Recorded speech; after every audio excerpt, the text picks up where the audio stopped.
Hey guys, welcome back to the channel, and I'm gonna make another video on stopwatch now. So this is the one, and we're going to be talking about adding milliseconds to our stopwatch. So what you want to do is quickly come up and click on this video.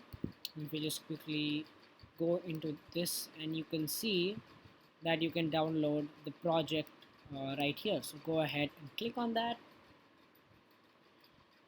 and just go ahead and click on download.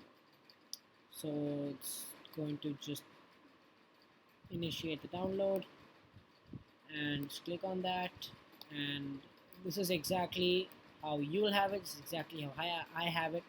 Just go ahead and launch open the project up, and let's go ahead and hit open.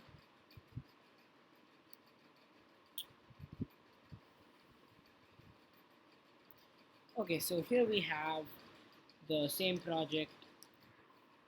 Again, just wait for the syntax coloring to pop up. There we go.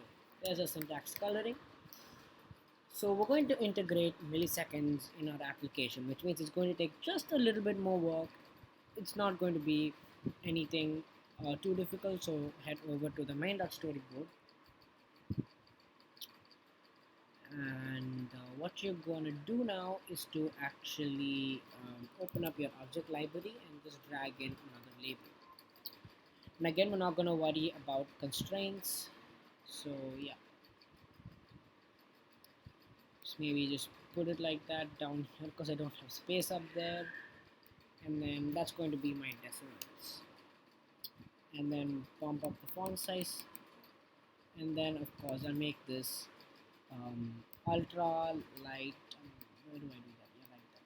So maybe I'll make it, yeah, I think that's a lot better. So now I'm just going to go ahead and minimize the screen, and then I'll go up here and go to the view controller.swift file. So in here, what I'm going to do is I'm just going to add another thing here, like millisecond. Oh my bad, I made a typo. Milliseconds, and that's going to be equal to 0. And let me just control brackets here. I'll just call this millisecond label. Alright, that's all we need to change in the storyboard. Now everything else is to be changed in the code. So now the time interval we're going to change from 1 to 0.01, basically 1/100th of a second. Now in here, instead of saying seconds plus equals 1, we'll say milliseconds plus equals 1. Now every time the milliseconds becomes 100, we will reset milliseconds to 0, and then we'll bump up seconds by 1. And then right here we're just going to say milliseconds millisecond label dot text is going to be equal to milliseconds less than 10. We're basically using the ternary expression. So we're going to say 0 0 and then the milliseconds, and then here we will just say milliseconds, like that. So now let's go ahead and run the application in the simulator,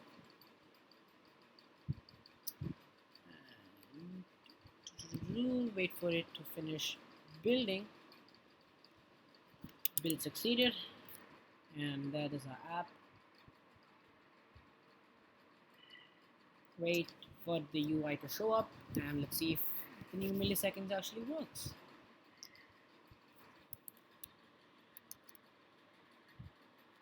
That's taking so long. Yeah, there we go. Hit start, and there you can see the milliseconds running exactly the way it should, and the seconds is also updating. I can always hit lap, and it's going to be lapped, and then I can click reset. That'll all happen. But we of course need to change something here, and you can clearly see it that the point is actually disappearing. So just go ahead and add the point there, and when we lap, actually hit start, we hit lap, you'll notice that the milliseconds is not added.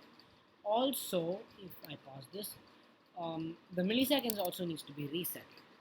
So now let's move up to a reset times function, and here we'll say milliseconds is equal to 0, and here I will say milliseconds is equal to 0. Label dot text is equal to 0.00. So that's going to reset that as well. So now the reset is also going to work. And now in lab we need to add just one more thing down here, so just that, and then milliseconds label dot text for some lab.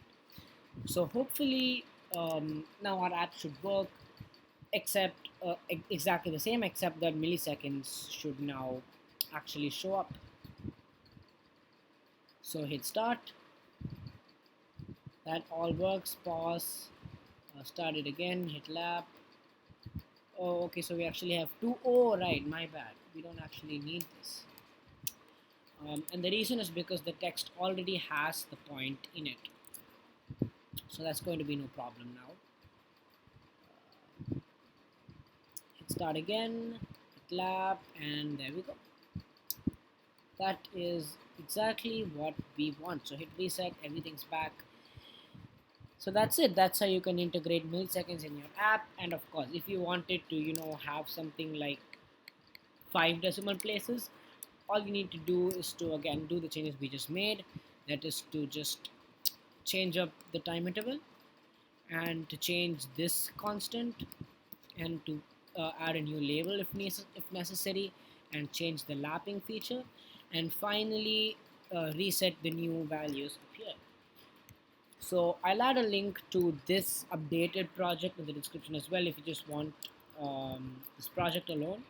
So if you learned something in this video, please be sure to hit that subscribe button for me. It helps a lot and tells me whether you like these videos and if I should make more videos like this one, so that I don't make garbage content. So yeah, be sure to subscribe and click the like button so that I'll again know whether you like this or not. So I'll see you guys all in the next one, and hope you learned something new in this video. Bye.